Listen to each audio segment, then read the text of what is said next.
Top quality और consistent performance के लिए सिर्फ सिल्वर पंप नाम याद रखना। સરહદ પારની નાપાક હરકતી હાઈ એલર્ટ પર છે રાજ્યની સરહદો અને સરહદો પર આવેલા જિલ્લાઓ। પોરબંદરમાં માછીમારોની સલામતીને ધ્યાનમાં રાખી ફિશિંગમાં જવા માટેના ટોકન ફાળવવાનું બંધ કરવામાં આવ્યું છે। જામનગરમાં આવેલા તમામ બંદરો પર સુરક્ષા જવાનો તૈનાત છે। દરિયામાં રહેલી બોટનું સઘન ચેકિંગ કરવામાં આવી રહ્યું છે। સલામતીના પગલા હેઠળ માછીમારોને દરિયામાંથી પરત બોલાવવામાં પણ આવ્યા છે। જામનગર શહેરના રેલવે સ્ટેશન સહિતના જાહેર સ્થળોએ સઘન તપાસ કરાઈ રહી છે, તો પ્રવાસીઓની ઓળખ અને સામાનની પણ તપાસ કરવામાં આવી રહી છે।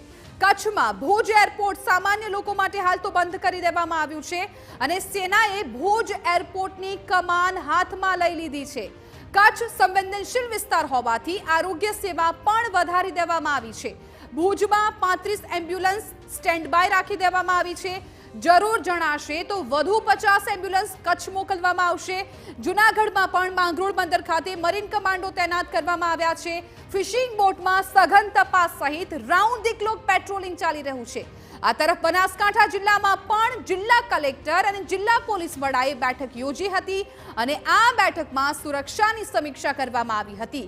જરૂર પડે તો વાવ અને સુઈગામના લોકોના સ્થળાંતર માટે યોજના બનાવવામાં આવશે। ગઈકાલે જે રીતે સરહદી વિસ્તારમાં બ્લેકઆઉટ બાદ સુરક્ષામાં વધારો કરવામાં આવ્યો હતો, એ સુરક્ષા હજુ પણ યથાવત રહેશે।